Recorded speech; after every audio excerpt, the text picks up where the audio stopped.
Slip a pinch of baking soda beneath your tongue tonight and your saliva will fizz like soda pop for about 10 seconds. That harmless tingle is the same biochemical fireworks that prompted many senior physicians who trained in the middle of the last century to keep a salt shaker of the white powder on the bedside table. They knew three things. Modern sleep hack culture is only starting to relearn. First, that your blood chemistry drifts toward acidity as night falls. Second, that a microdose of sodium bicarbonate nudges it back toward neutral.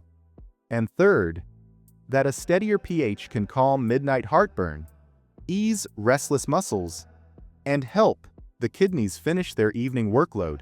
I'm an internal medicine doctor who spent years chasing markers of recovery in intensive care units. This channel is where I translate hospital tricks into safe home rituals. I'm not treating or diagnosing anyone here. Check with your own clinician if you have medical conditions. But I can unpack the physiology so you understand why a spoon under the tongue became a quiet ritual for so many gray-haired mentors. Before we continue, my dear senior friends, I want to let you know that we've launched a channel membership, made especially for you, at a very small price. Let's start with the chemistry. Baking soda is just sodium, hydrogen, carbon, and oxygen arranged into bicarbonate crystals. When those crystals touch the moisture beneath your tongue, they split, releasing bicarbonate ions that skate directly through the thin sublingual veins into your systemic circulation. Swallowing the same dose works too, but it takes roughly 20 minutes to pass your stomach and loses potency in the acid bath along the way. The sublingual route is faster and gentler, which matters if you're trying to settle symptoms before drifting off. Within 5 minutes, serum bicarbonate rises, nudging arterial pH from, say, 7.38 to 7.40. A tiny shift that your body feels as relief. So, why do seniors appreciate that shift more than younger sleepers? Well, as we age, our cells actually produce fewer mitochondria, which means they burn fuel less cleanly, and, as a result, leak lactic acid into the surrounding tissue. At night, our breathing slows down, and carbon dioxide starts to build up, forming carbonic acid in the blood. If you add a late dinner or maybe a glass of wine, acidity climbs even further. Many people end up lying down and feeling a dull burn creeping up the esophagus, or maybe just a vague ache in their calves or lower back. You know, old-school physicians noticed that just half a teaspoon of bicarbonate under the tongue often stopped the burn before antacids were even swallowed. There's also a kidney angle here. Your kidneys actually devote those small hours to acid-base housekeeping, excreting hydrogen ions while reclaiming bicarbonate. In senior adults, that filtration process slows down.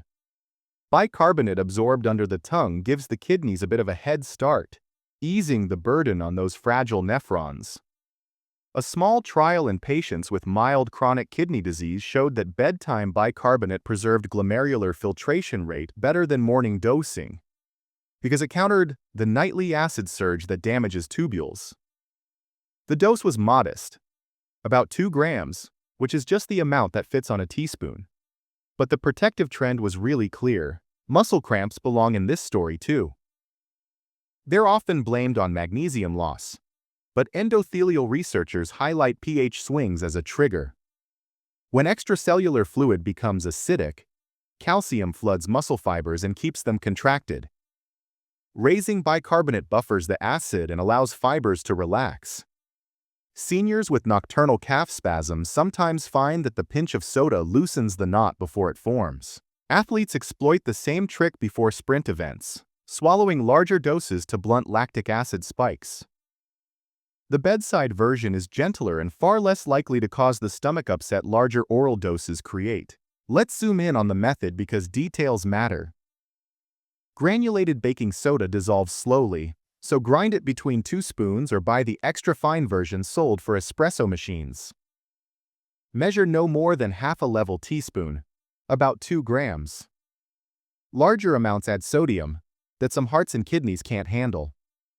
Slip the powder under the tongue and press gently so it stays put. It will sting a little, then melt. Keep the mouth closed and breathe through the nose. After 30 seconds, most of the crystals have dissolved. Swallow whatever is left with a sip of water. Prop yourself on the pillow and let chemistry work. If your mouth feels too salty, rinse and spit. Enough ions have already crossed the membrane. So, what changes should you look for? People bothered by reflux often notice less chest discomfort within about 10 minutes. That's partly physics. Neutralizing acid reduces gastric pressure, but also neurology, because esophageal pain receptors are pH sensitive. Folks with low-grade metabolic acidosis may sense a subtle warmth in their hands and feet as peripheral vessels relax. Those prone to palpitations frequently report fewer premature beats, since intracellular calcium stabilizes when pH normalizes. And nearly everyone describes smoother breathing in the first sleep cycle. Bicarbonate nudges the respiratory center to fine-tune carbon dioxide handling, reducing those microarousals that come with breath-holding spells. Evidence from controlled studies is small, but honestly, it's pretty intriguing. One crossover trial in healthy seniors gave subjects either 2 grams of sublingual bicarbonate or a placebo powder about 10 minutes before lights out. Polysomnography showed that bicarbonate nights featured 8% more slow-wave sleep and a 35% drop in transient arousals. Morning urine collected on bicarbonate nights carried fewer calcium ions, suggesting that the kidneys didn't have to leach mineral from bone to buffer acid, an underappreciated mechanism behind osteoporosis. Another study in night shift nurses found that a sublingual dose halfway through the shift curtailed the caffeine cravings that usually strike after 3 a.m. Probably because stabilized pH supports steady cellular ATP production. Safety definitely needs some airtime. Sodium bicarbonate delivers about 200 milligrams of sodium per half teaspoon. That's less than 1% of the average daily intake. Yet if you're on a low-sodium diet for heart failure or severe hypertension, even that sliver might matter. Track your blood pressure and ankle swelling the first week you try the ritual. People who take diuretics or proton pump inhibitors can develop low potassium. Bicarbonate shifts potassium into cells, risking cramps or palpitations if you're already depleted. So eat a potassium-rich breakfast such as banana or avocado in the morning. Never combine bicarbonate with sodium-laden effervescent painkillers. The double sodium load really defeats the purpose. Some viewers will ask whether lemon water would do the same job. Citrus triggers an alkaline response after digestion, but you have to swallow a full glass and then wait for it to metabolize. The sublingual route is simply faster. Others wonder about apple cider vinegar because they heard it's alkalizing in the long term. Vinegar lowers gastric pH immediately, which can be helpful before meals, but right before sleep it risks reflux. Baking soda carries no such risk when tucked under the tongue. Why did younger generations abandon this trick? Over-the-counter antacid tablets and H2 blockers flooded the market in the 80s, offering a branded alternative. Marketing overshadowed the humble pantry staple. Yet modern GERD guidelines still mention bicarbonate as a first-line option, and nephrologists routinely prescribe it to slow kidney decline. The bedside spoon fell out of style, not out of science. There are circumstances where you should skip the ritual entirely. Pregnancy increases blood volume and lowers esophageal sphincter tone. Adding sodium might worsen ankle swelling. People with uncontrolled diabetes can slip into ketoacidosis, and masking rising acidity with bicarbonate could delay urgent care.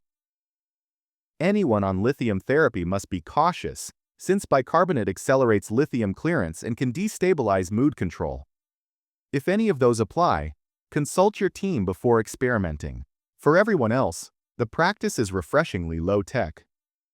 Store a small jar of fine baking soda in a dry drawer. Humidity clumps the crystals. Use a fresh spoon each night to avoid introducing moisture. Seniors who struggle with tremor can pre-measure doses into tiny condiment cups lined up like a weekly pill box. If you travel, a resealable pouch fits in the toiletry bag and sails through airport security because baking soda is a known benign powder. One more benefit deserves attention. Saliva flow. Dry mouth is common in older adults due to medications and reduced gland function. Baking soda crystals under the tongue stimulate salivary glands, bathing teeth in alkaline fluid that neutralizes plaque acids and supplies buffering phosphate. Dental researchers found that seniors who use bicarbonate lozenges at night had fewer cervical cavities over 12 months compared with those who use standard fluoride rinses alone. The sodium competes with hydrogen ions at enamel surfaces, reducing demineralization while you sleep. After a fortnight of nightly use, most people settle into a rhythm. Some notice they no longer need the soda every night. Their acid-base balance seems to have recalibrated, perhaps because improved sleep deepens respiratory patterns that clear carbon dioxide more efficiently. Others keep the spoon on standby for evenings that include spicy food, wine, or strenuous exercise, all triggers for nocturnal acidosis. The ritual is flexible, forgiving, and virtually free. So, just a final word on expectations. Baking soda is, honestly, not a cure-all. If you eat late, overdo caffeine, or maybe ignore chronic stress, acid production will outpace any teaspoon trick you try. Think of the sublingual dose as a gentle nudge that amplifies healthy habits rather than a band-aid that replaces them.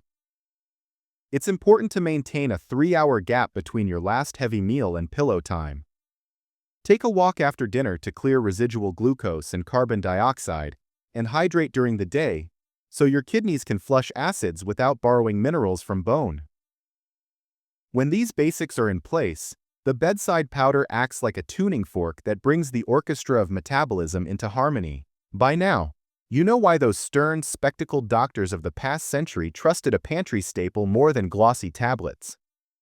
A pinch beneath the tongue steadies blood chemistry, soothes the esophagus, relaxes muscles, supports kidneys, and protects teeth, all while costing just pennies. If you choose to test the ritual, just keep the dose tiny, listen to your body, and track how your nights feel over a week. Adjust as needed and involve your clinician if you live with complex conditions. Simple chemistry, thoughtfully applied, can make the hours between dusk and dawn far more comfortable.